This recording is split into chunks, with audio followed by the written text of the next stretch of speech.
हस्तिनापुर की विशाल सभा में चारों ओर सन्नाटा था। राजाओं और योद्धाओं की आंखें एक स्त्री पर टिक गई थी। वो सिर झुकाए खड़ी थी, पर उसके नेत्रों में अग्नि जल रही थी। वो किसी साधारण स्त्री की तरह नहीं दिख रही थी। उसके आंचल से चमत्कारिक प्रकाश फैल रहा था। वो रो रही थी, लेकिन उसके आंसू साधारण नहीं थे। वो इतिहास लिख रहे थे। वो थी पांचाल की राजकुमारी, महाभारत की रानी और युगों तक अन्याय के विरुद्ध प्रतिरोध का प्रतीक द्रौपदी। उसका जीवन वैसा नहीं था जैसा किसी राजकुमारी का होता है। उसके जन्म से लेकर मृत्यु तक हर पल संघर्ष और पीड़ा से भरा था। वो न केवल 5 पतियों की पत्नी थी, बल्कि उस महायुद्ध का मूल कारण भी बनी, जिसने समूचे आर्यव्रत का स्वरूप बदल दिया। आज हम उसी द्रौपदी की विस्तृत कथा जानेंगे, जो अग्निकुंड से प्रकट हुई और अन्याय को देखकर कभी चुप न रह सकी। तो वीडियो में आगे बढ़ने से पहले अगर आपने अभी तक वीडियो को लाइक नहीं किया तो प्लीज वीडियो को लाइक कर दीजिए और चैनल को सब्सक्राइब कर दीजिए। तो चलिए शुरू करते हैं। पांचाल के राजा द्रुपद को कौरवों और विशेषकर द्रोणाचार्य से गहरा वैर था। इस वैर का अंत करने के लिए उन्होंने एक विशेष यज्ञ कराया। ये यज्ञ साधारण नहीं था। इसका उद्देश्य था ऐसी संतानों का जन्म हो जो शत्रुओं का नाश करे। तो यज्ञ की अग्नि से सबसे पहले प्रकट हुए धृष्टद्युम्न, एक पराक्रमी योद्धा जिसका लक्ष्य द्रोणाचार्य का वध करना था। लेकिन यज्ञ की अग्नि शांत नहीं हुई। अचानक अग्नि की लपटों से एक अलौकिक स्त्री प्रकट हुई। वो किसी साधारण बालिका की तरह नहीं थी। उसका वर्ण श्यामल था। उसकी बड़ी बड़ी आंखें अग्नि की तरह जलती हुई दिखती थी। उसके सौंदर्य की आभा ऐसी थी कि पूरी सभा स्तब्ध रह गई। तो ऋषि बोले कि राजन, ये कन्या सामान्य नहीं है। ये भविष्य में महान योद्धाओं की पत्नी बनेगी। ये एक महायुद्ध का कारण बनेगी और इतिहास को एक नया मोड़ देगी। तो राजा द्रुपद ने उसका नाम रखा कृष्णा, क्योंकि उसका वर्ण श्यामल था।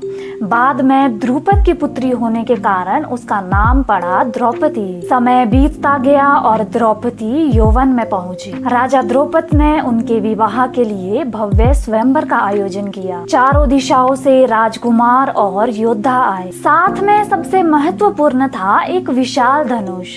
घोषणा हुई कि जो इस धनुष को उठाकर घूमते हुए लक्ष्य पर तीर चलाएगा वही द्रौपदी का पति बनेगा। तो कर्ण आगे बढ़े। उनकी वीरता और धनुर्विद्या सबको ज्ञात थी। परंतु तभी द्रौपदी ने कठोर शब्द कहे, मैं किसी सूत पुत्र से विवाह नहीं करूंगी। ये अपमान कर्ण के हृदय में सदा के लिए बैठ गया। फिर पांडव ब्राह्मण वेश में आए। अर्जुन ने सहज भाव से धनुष उठाया और लक्ष्य भेद दिया। सभा तालियों से गूंज उठी। द्रौपदी ने अर्जुन को पति रूप में स्वीकार किया। पर पांडव जब द्रौपदी को लेकर माता कुंती के पास पहुँचे तो एक अजीब घटना हुई। कुंती ने बिना देखे कहा कि जो भी तुम लाए हो उसे सब मिलकर बांट लो। ये शब्द द्रौपदी के जीवन की सबसे बड़ी विडंबना बन गई। द्रौपदी 5 पांडवों की पत्नी बनी। द्रौपदी का जीवन 5 पांडवों के साथ अलग अलग रूप में जुड़ा। युधिष्ठिर, धर्मराज, जिनके साथ द्रौपदी ने नीति और मर्यादा का जीवन जिया। भीम, बलशाली और द्रौपदी के सबसे प्रिय, जिन्होंने उन्हें हमेशा सुरक्षा दी। अर्जुन, द्रौपदी का पहला प्रेम, जिनसे उनका आत्मिक संबंध गहरा था। नकुल, सुंदर और आकर्षक, जिनसे द्रौपदी को स्नेह मिला। सहदेव, बुद्धिमान और विनम्र, जिन्होंने उन्हें सम्मान दिया। परंतु 5 पतियों की पत्नी होना द्रौपदी के लिए आसान नहीं था। उनका हृदय अक्सर अकेलापन महसूस करता था। उनके सबसे करीबी मित्र और आत्मिक सहारा बने भगवान श्री कृष्ण। इतिहास का सबसे बड़ा कलंक जब युधिष्ठिर ने हस्तिनापुर की सभा में जुए में सब कुछ हार दिया। पहले अपना राज्य, फिर अपने भाइयों को, फिर स्वयं को और अंत में द्रौपदी को। दुर्योधन की आज्ञा पर दुशासन ने द्रौपदी को सभा में घसीट कर लाया। उन्होंने प्रश्न किया कि जब राजा स्वयं हार चुके हैं तो क्या उनका अधिकार बनता है कि वो अपनी पत्नी को दांव पर लगा सके। पूरी सभा सभा मौन रही। भीष्म, द्रोण, कृपाचार्य सब चुप रहे। तो दुशासन ने द्रौपदी को लज्जित करते हुए उसके वस्त्र उतारने चाहे, तो द्रौपदी ने हाथ जोड़कर भगवान श्री कृष्ण को पुकारा और तभी हुआ वो चमत्कार जो इतिहास में अंकित हो गया। द्रौपदी के वस्त्र अनंत हो गए। दुशासन थक गया पर वस्त्र अभी खत्म नहीं हुए। सभा दंग रह गई। तो द्रौपदी ने एक प्रतिज्ञा की कि जब तक मैं दुशासन के रक्त से अपने केश नहीं धोऊंगी तब तक मेरे केश खुले रहेंगे। और यही प्रतिज्ञा बनी कौरवों के विनाश का कारण। वनवास का समय द्रौपदी के लिए सबसे कठिन था। एक राजकुमारी जो महलों में पली अब जंगलों में कष्ट सह रही थी, फिर भी उनका साहस अटूट था। वो बार बार भीम और अर्जुन को याद दिलाती कि तुम्हें मेरा अपमान याद है ना। वनवास में द्रौपदी ने भगवान शिव की आराधना की और वरदान मांगा कि वो सदैव अपने पतियों के साथ शक्ति से खड़ी रहे।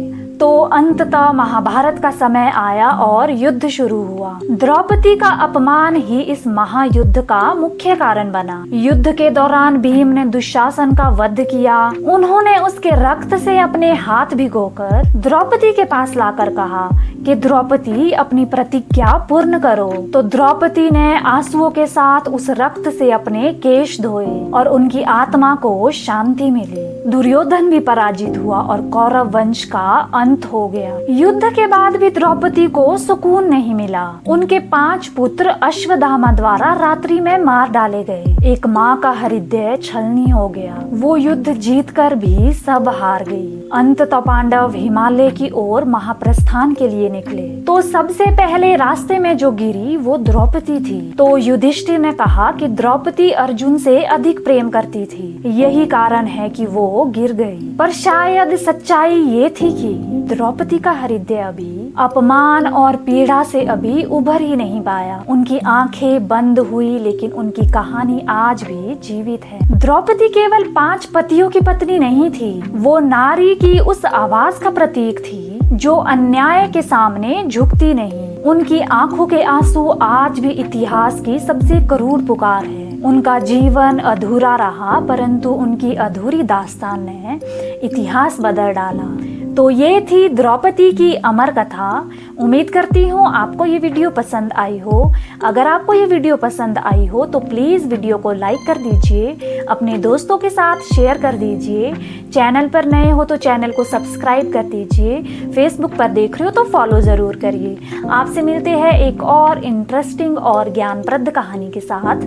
तब तक के लिए राधे राधे।